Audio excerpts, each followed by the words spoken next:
اس میں کوئی شک نہیں کہ زمین و آسمان بلکہ اس کائنات کی ہر چیز اللہ ہی نے پیدا فرمائی ہے۔ چنانچہ قرآن پاک میں سورہ الحدید میں اللہ پاک ارشاد فرماتا ہے، وہی ہے جس نے آسمانوں اور زمین کو 6 دن کے اندر پیدا فرمایا، پھر عرش پر جلوہ فرما ہوا، اور وہ خوب جانتا ہے اس چیز کو جو زمین میں جائے اور جو اس سے نکلے اور جو آسمان سے نیچے آئے اور جو کچھ اس پر چڑھ کر جائے، اور جہاں کہیں تم ہو وہ تمہارے ساتھ ہے، اور اللہ تبارک و تعالیٰ تمہارے اعمال کو دیکھ رہا ہے۔ اسی طرح اللہ تبارک و تعالیٰ سورہ ہود میں ارشاد فرماتا ہے، اور اللہ ہی وہ ذات ہے کہ جس نے 6 دن میں آسمانوں اور زمین کو پیدا فرمایا، اور اس وقت اس کا عرش پانی پر تھا۔ پیار دوستو، امام احمد بن حنبل رحمۃ اللہ تعالیٰ نے ایک روایت بیان کی کہ رسول اللہ صلی اللہ تعالیٰ علیہ وآلہ وسلم سے کسی صحابی نے پوچھا، اے اللہ کے رسول صلی اللہ تعالیٰ علیہ وآلہ وسلم،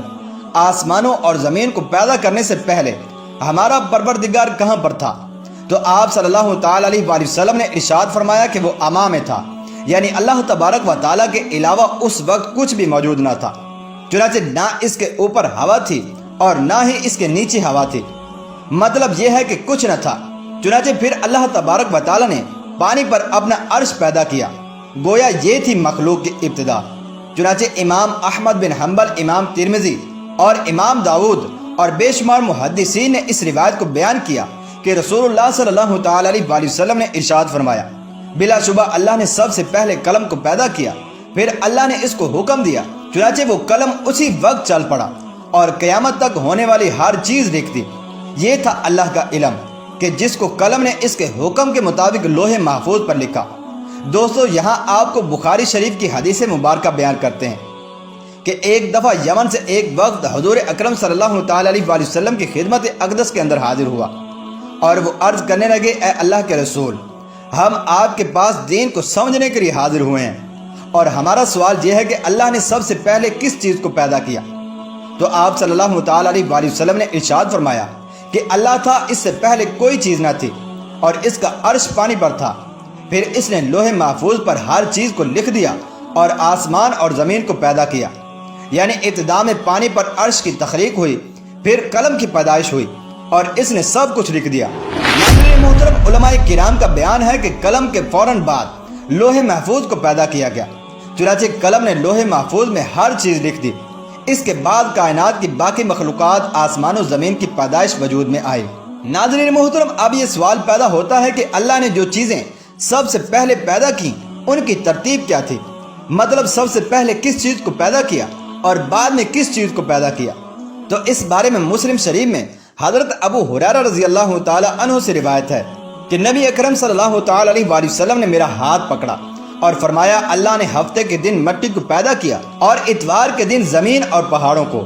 پیر کے دن درختوں کو، جبکہ منگل کے دن تکلیف، مصائب، جراثیم اور بیماریاں وغیرہ پیدا کی، اور اللہ تبارک و تعالی نے اپنے کمال مہربانی سے بدھ کے دن نور کو اور جمعرات کے دن زمین میں چوپایوں کو پھیلایا،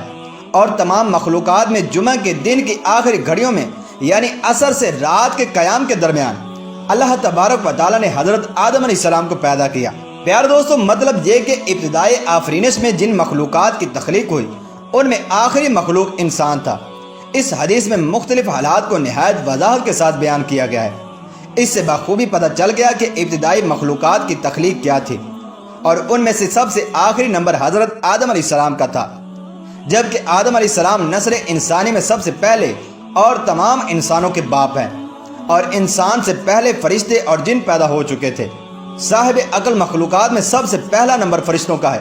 جبکہ دوسرا نمبر جنوں کا اور آخری نمبر انسانوں کا ہے۔ ناظرین محترم، فرشتوں کا اصل ٹھکانہ آسمان ہے، چنانچہ اللہ تبارک و تعالیٰ سورہ شورى میں ارشاد فرماتا ہے، قریب ہے کہ آسمان اپنے اوپر سے پھٹ پڑے اور تمام فرشتے اپنے رب کی تسبیح اور تحمید بیان کر رہے ہیں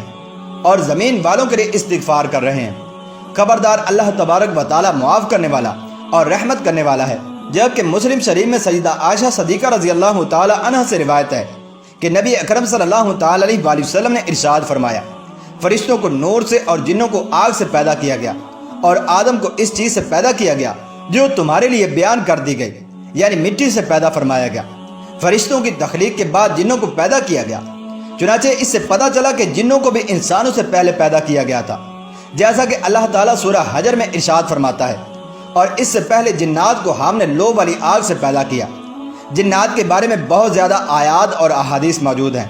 اللہ تبارک و تعالیٰ فرماتا ہے اور جنات کو آگ کے شعلے سے پیدا کیا۔ ناظرین محترم، شعلہ آگ کے بھڑکتے ہوئے کنارے کو کہتے ہیں۔ گویا جنوں کو آگ کی جڑ سے نہیں بلکہ آگ کے شعلوں کے کناروں سے پیدا کیا گیا۔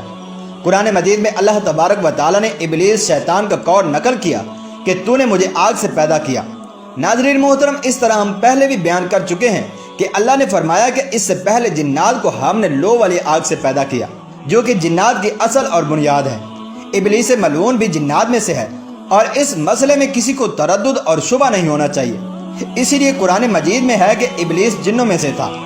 مطلب یہ کہ وہ فرشتوں میں سے نہیں تھا۔ اور حضرت حسن بصری رحمۃ اللہ تعالی علیہ فرماتے ہیں کہ وہ پلک جھپکنے کے برابر بھی فرشتوں کی جنس میں داخل نہیں ہوا۔ ناظرین محترم، حضرت عبداللہ رضی اللہ تعالی عنہ اور حضرت عبداللہ بن عباس رضی اللہ تعالی عنہما فرماتے ہیں کہ ہم سے پہلے جنات ہماری زمین پر رہائش پذیر تھے، لیکن جب جنات فتنہ و فساد میں مبتلا ہو گئے اور حد سے بڑھ گئے تو اللہ تبارک و تعالیٰ نے فرشتوں کا ایک عظیم الشان لشکر ان پر حملہ آور ہونے کے لیے بھیج دیا۔ فرشتوں اور جنات میں بہت زبردست لڑائی ہوئی اور اللہ پاک کے حکم سے فرشتوں نے جنات کو شکست دی اور وہ میدانوں سے بھاگ کھڑے ہوئے اور انہوں نے سمندروں اور جزیروں میں پناہ لے لی۔ چنانچہ آج تک ان کے رہنے کی جگہیں یہی جزیرے، جنگلات اور پہاڑ ہیں۔ چنانچہ پھر اس واقعے کے 2000 سال بعد اللہ تبارک و تعالیٰ نے حضرت آدم اور حوا علیہ السلام کو زمین پر اتارا اور پھر ان سے تمام انسانیت کی نسل چلی۔ ناظرین محترم، ہم اللہ تبارک و تعالیٰ سے دعا کرتے ہیں کہ اللہ تبارک و تعالیٰ نے ہمیں جس مقصد کے لیے اس زمین پر بھیجا وہ مقصد ہمیں حاصل کرنے اور دنیا اور آخرت کے اندر کامیاب ہونے کی توفیق عطا فرمائے۔